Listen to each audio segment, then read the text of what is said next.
Hello friends, unique story 1.0 में आप सभी का स्वागत है। विट्ठल भगवान के बहुत बड़े भक्त नामदेव श्री नामदेव जी महाराष्ट्र के एक प्रसिद्ध संत थे। वे विट्ठल भगवान के बहुत बड़े भक्त हुए हैं। उनका ध्यान सदा विट्ठल भगवान के दर्शन, भजन और कीर्तन में ही लगा रहता था। सांसारिक कार्यों में उनका जरा भी मन नहीं लगता था। वे एकादशी व्रत के प्रति पूर्ण निष्ठावान थे। वे उस दिन जल भी नहीं पीते थे। एकादशी की संपूर्ण रात्रि को हरि नाम संकीर्तन करते थे। एकादशी को वे न अन्न खाते और न किसी और को खिलाते। एक दिन एकादशी की रात्रि को वे हरि नाम संकीर्तन कर रहे थे। उनके साथ अनेकानेक भक्त भी संकीर्तन कर रहे थे।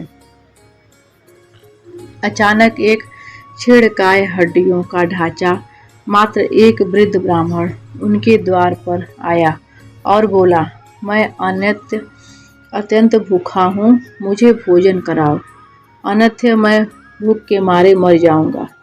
श्री नामदेव जी बोले, मैं एकादशी को न अन्न खाता हूँ और न अन्न किसी और को खिलाता हूँ। अतः ब्राह्मण देवता, प्रातःकाल सूर्योदय का इंतजार करो, व्रत का पारण कर आपको भरपेट भोजन कराऊंगा। ब्राह्मण बोला, मुझे तो अभी ही भोजन चाहिए, मैं 120 वर्ष का बूढ़ा हूँ। एकादशी व्रत 8 वर्ष से लेकर 80 वर्ष तक के लोगों के लिए है। मैं भूख से मर जाऊंगा और तुम्हें ब्रह्म हत्या का पाप लगेगा।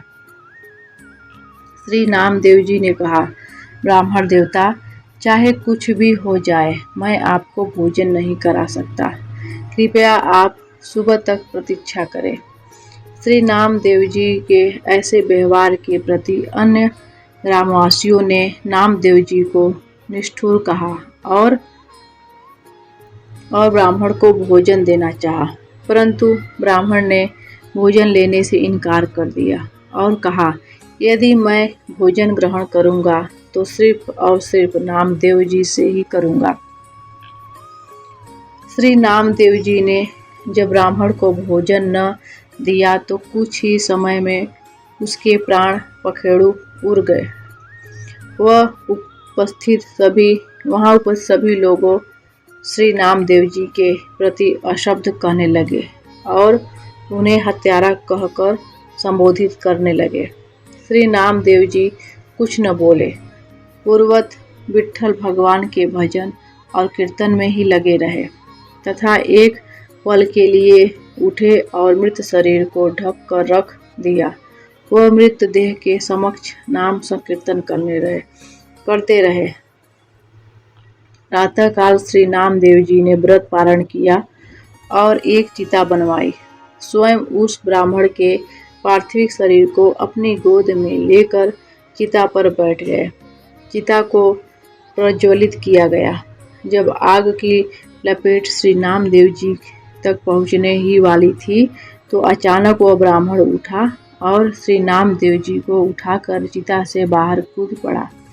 जब तक नामदेव जी ने कुछ समझ पाते वह बूढ़ा अंतर्धान हो गया।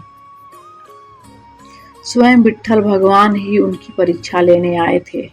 इस घटना को देखकर सब आश्चर्यचकित हो गए और श्री नामदेव जी की जय जयकार करने लगे। धन्य है श्री नामदेव जी।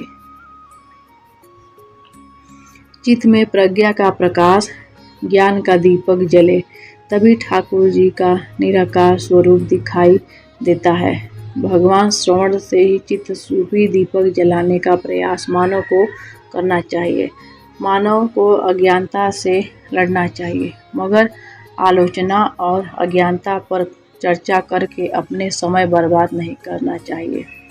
यदि आपको ये कहानी अच्छी लगी तो प्लीज़ मेरे चैनल को लाइक, सब्सक्राइब करें। धन्यवाद।